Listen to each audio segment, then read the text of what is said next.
Ao contrário de buscar os fragmentos de padrões culturais ancestrais e afirmar a manutenção persistente de uma pureza primitiva, o que se pode perceber nestes relatos são novas configurações,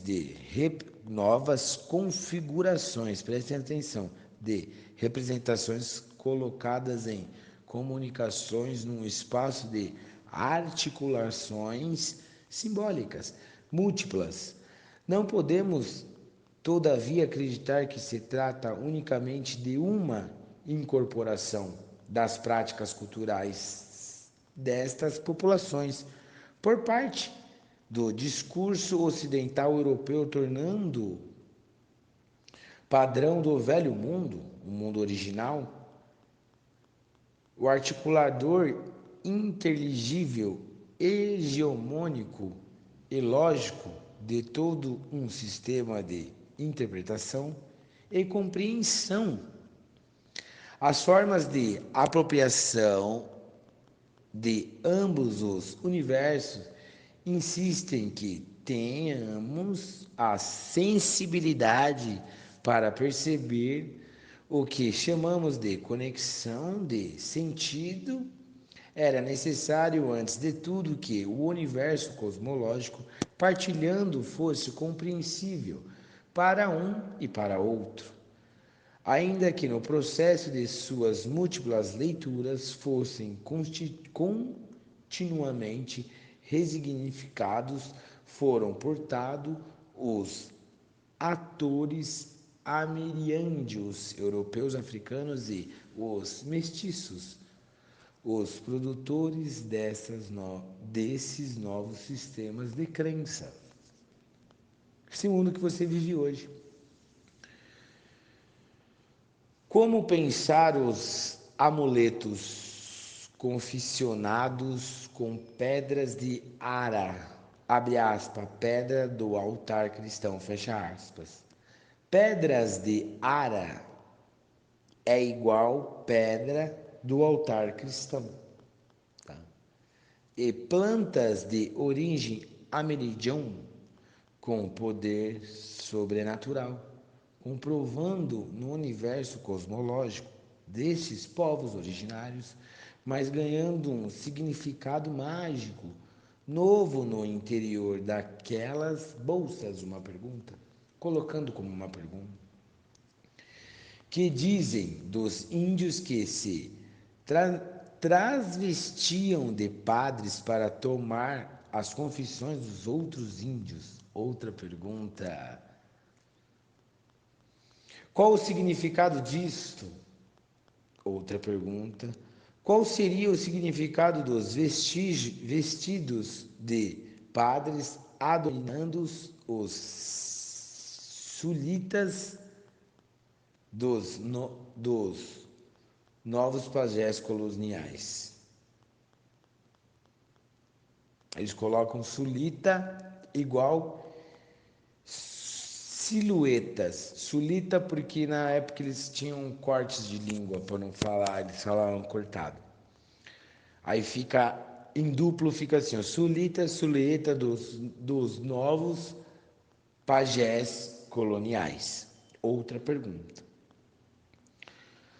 Algo pode uma interpretação mais precisa? Estamos tratando de um universo em mutação, de configurações múltiplas de sentido articulados ao sabor das possibilidades de compreensão de novas práticas. Dentre as diversas práticas de religiosidade popular exercidas nesta zona de contato, neste espaço de redes fronteiriças e intercambiáveis, escolhemos alguns casos que podem indicar formas de apropriação mútuas e ao mesmo tempo permitem construir novos sentidos e possíveis respostas para as questões acima enumeradas. Feiticeiros do Pará. O maquinário inquisitorial não esteve presente no mundo colonial amazônico. Somente quando da chegada da visita do tribunal em 1763. Ficamos 763 anos sendo massacrado, torturado, humilhado, oprimido. Mais de 16 milhões de originários junto dos seus povos, suas culturas foram massacradas, né? Mas o que eu quero que vocês entendam? Que até hoje a gente continua vivendo a mesma coisa, o mesmo índio escravo, o mesmo preto da terra, tá bom? Vamos aqui, continuidade. Muito embora a América Portuguesa não tivesse um tribunal específico funcionando em suas terras, havia, por outro lado, uma série de funcionários espalhados por várias capitanias do colônia. Eram os comissários do Santo Ofício e os familiares do tribunal. Os comissários eram escolhidos junto ao clero e tinham como prerrogativa averiguar o comportamento da população sob seu cuidado, seus domínios e suas ordens da Santa Sé. Eles procuravam desvio na fé e nas práticas comportamentais que dessem margem a comportamentos heréticos contra a Santa Igreja Católica.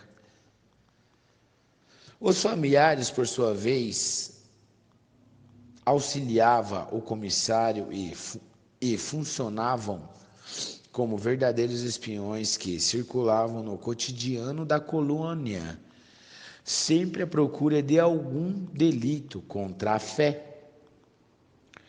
Ao mesmo tempo, os bispos podiam realizar devassas junto às suas ovelhas, caso surgissem indícios de práticas heréticas. Na ponta de lança deste maquinário do poder estavam os confessores, sempre prontos a forçar seus penitentes a denunciarem suas práticas herégicas, ou as que porventura tivessem conhecimento. A trama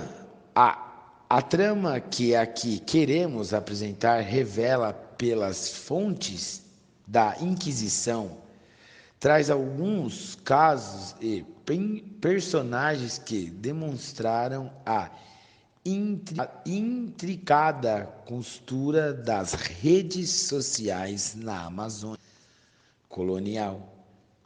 Estas redes colocaram em conexão um bispo, comissário do Santo Ofício, várias índios mestiços, um ex-governador e capitão-geral, autoridades diversas e alguns proprietários de escravos indígenas.